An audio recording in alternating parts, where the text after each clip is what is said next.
Sciatic nerve stretching 20 minutes. Depending on your personal situation, some of these exercises may work better than others. You'll find shortcuts in the video description to easily jump from one exercise to another. In this video, we're going to do a series of exercises to relieve the sciatic nerve. Start on the floor, lying on your back with your knees bent. Bring your knees up toward your chest, one after the other. Use your hands to gently press on your knees so you can feel a stretch at the back of your thighs. Keep your lower back pressed firmly against the floor, and remember to breathe deeply. With this exercise, the goal is to increase the space between the lumbar discs in your lower back. You can deepen the stretch by curling your neck slightly. Hold the position for a few seconds, then release. Once more, curl your neck, hold for a few seconds, and relax.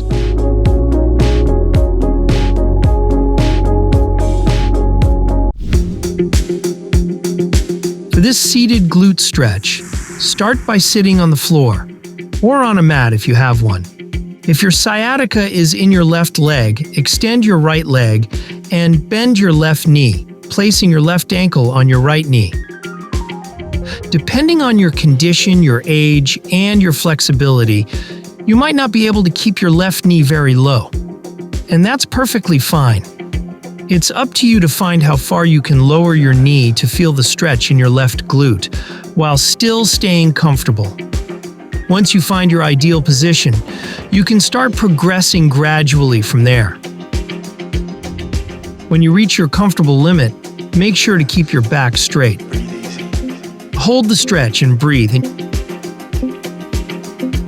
You can increase the stretch by leaning slightly forward, always keeping your back straight. Hold for 5 seconds, then come back up and breathe.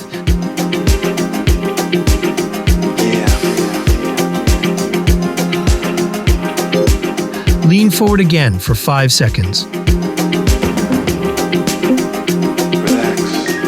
Breathe easy. Come back and breathe.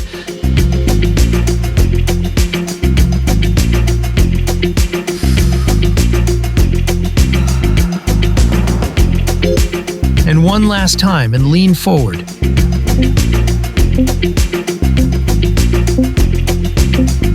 Then return and relax.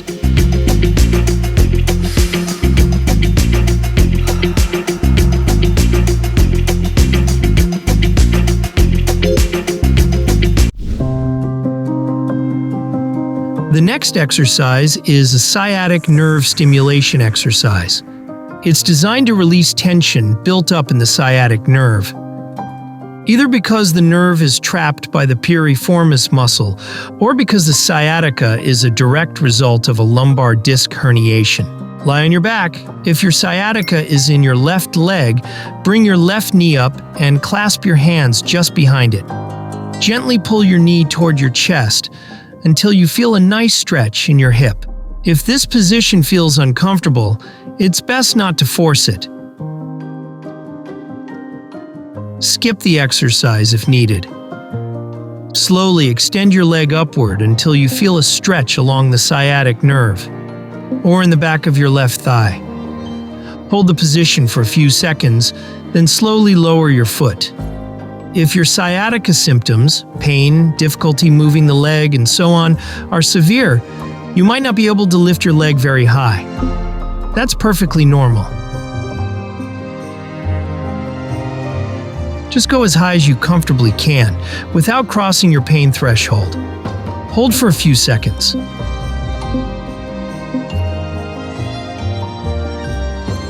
The goal is to gradually go a little higher with each repetition.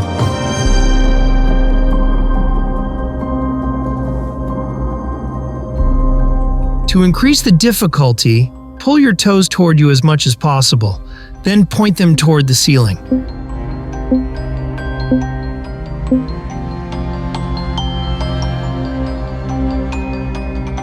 Next, move your foot up and down slowly. This increases the intensity and effectiveness of the sciatic nerve stretch. For those doing it, you'll now understand why this is called a sciatic nerve stimulation exercise. Repeat the movement about 10 times, breathing steadily. Never hold your breath. Stay aware of your sensations. This exercise is not trivial, especially for those with a herniated disc. Do it gently at your own pace, always staying below your pain threshold.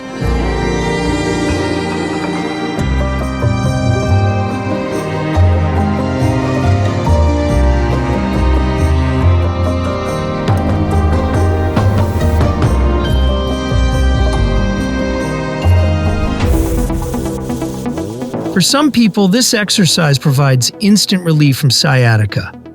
For everyone, it helps strengthen the muscles that support the spine, making an excellent preventive exercise against sciatica. Lie on your back, on the floor, or on a bed with your knees bent and your feet flat. If your sciatica is on the right side, place your right ankle on your left knee. This position activates the piriformis muscle, which is often linked to sciatic pain. This is the starting position for several stretches designed to relieve sciatica. Begin by relaxing and taking 1 or 2 deep breaths. It's a good habit before any stretch. Clear your mind and focus on how your body feels. From this position, contract your abs and glutes. Lift your hips to form a straight line from your knees to your shoulders, passing through your hips. Hold this position comfortably for 5 seconds.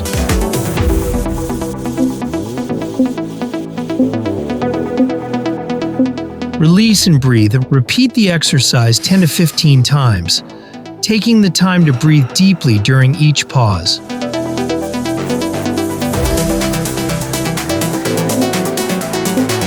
Do this exercise gently and at your own pace, staying below your pain threshold.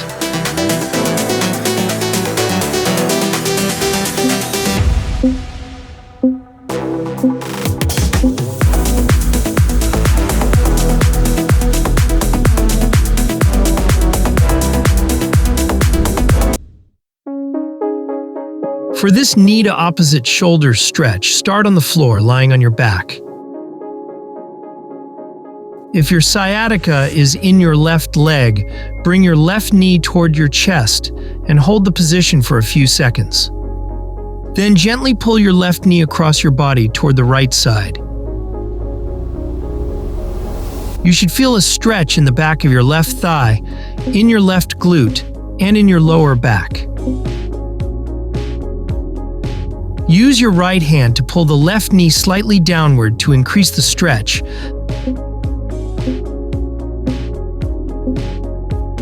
Then release. Repeat the movement. Pull the left knee down to deepen the stretch. Then relax. The stretch should always remain comfortable. Don't force it, as that could cause injury. Breathe deeply and steadily throughout the exercise.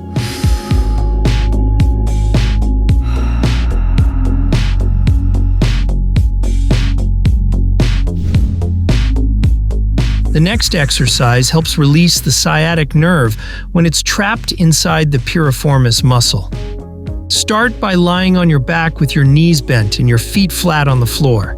If your sciatica is in your left leg, gently place your left ankle on your right knee. From this position, lift your right knee toward the ceiling. Your left leg will follow the movement. You should feel a deep stretch in your left glute and the back of your thigh.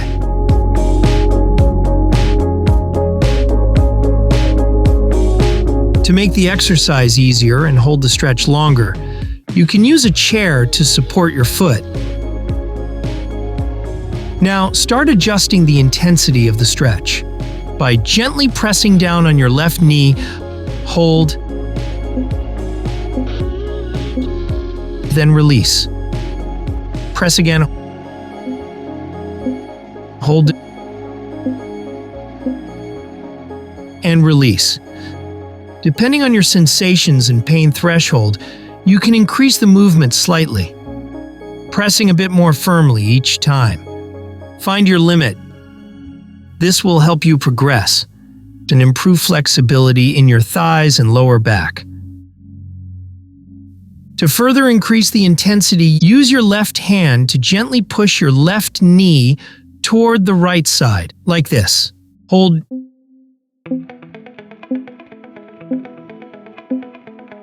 Release. Push to the right again.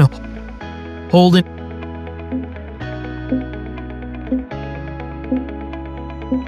And come back.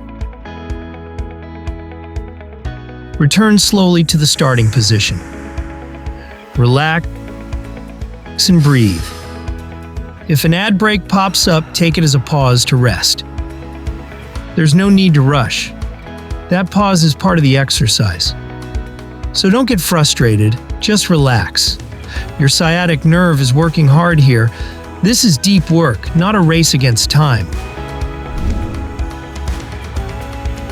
Now, keep the chair. We're going to do a variation of the previous exercise. Still focusing on the sciatic nerve trapped in the piriformis muscle.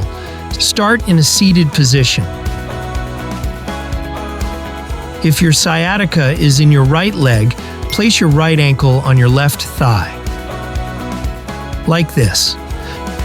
You should already feel a gentle stretch in the back of your right thigh. Hold this position.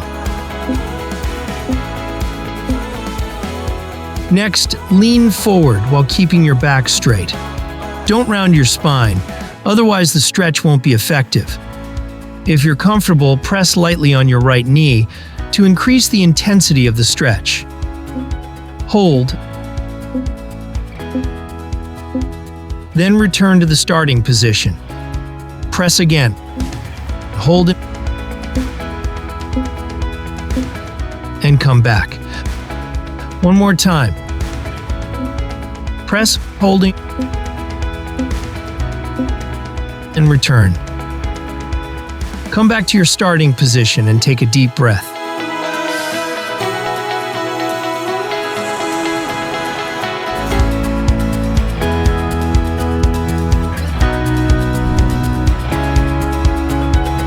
For the standing hamstring stretch, extend one leg and place your heel on a chair.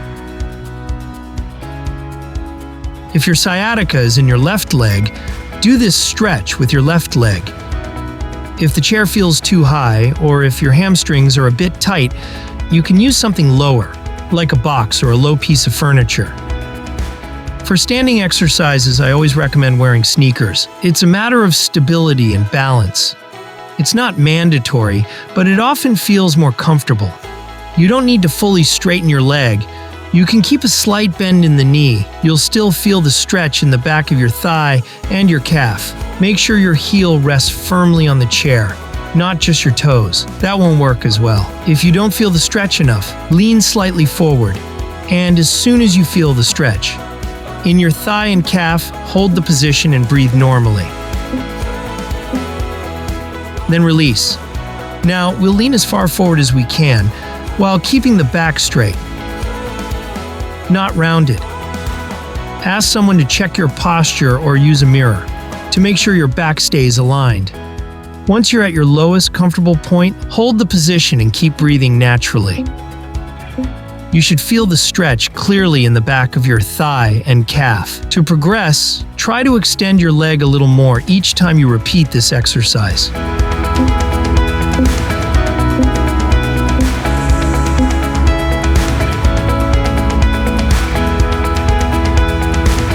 One last time.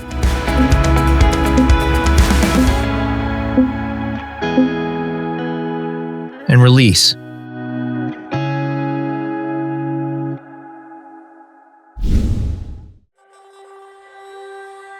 We'll finish this session with 2 stretches from the McKenzie method. For those who don't know, the McKenzie method is a therapeutic approach designed to help people improve their posture on their own, every day at home, without having to wait for an appointment with a doctor or physiotherapist. There's a full video on my channel dedicated to the McKenzie method. If you haven't seen it yet, it's 10 minutes well spent. especially if you suffer from back pain, neck pain, or a herniated disc.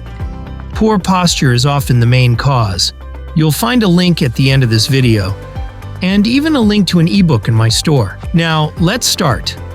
Lie flat on your stomach with your hands flat on the floor, level with your face, and your fingers slightly apart. Inhale.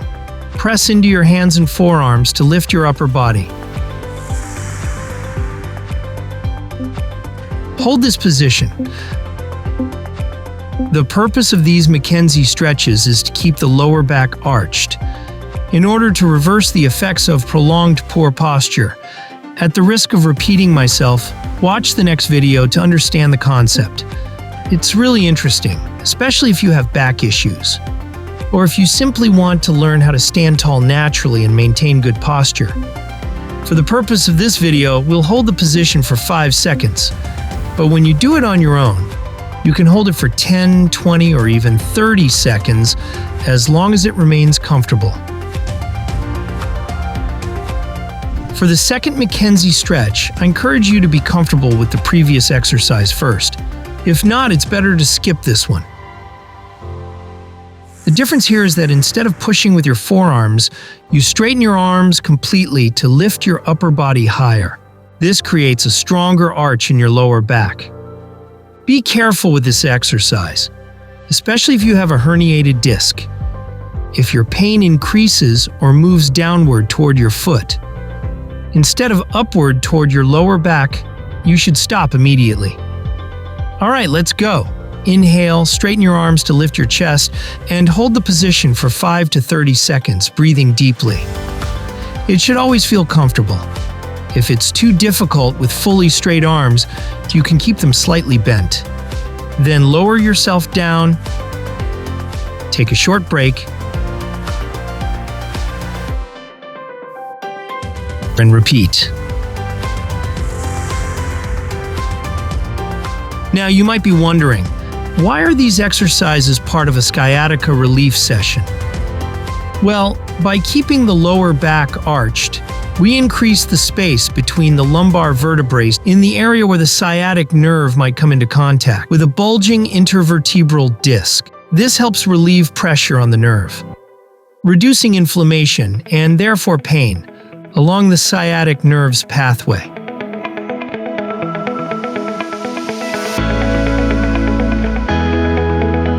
That's why these two McKenzie stretches absolutely belong in this session. I'd really love to know which of these exercises worked best for you. They're numbered, so feel free to share your feedback in the comments.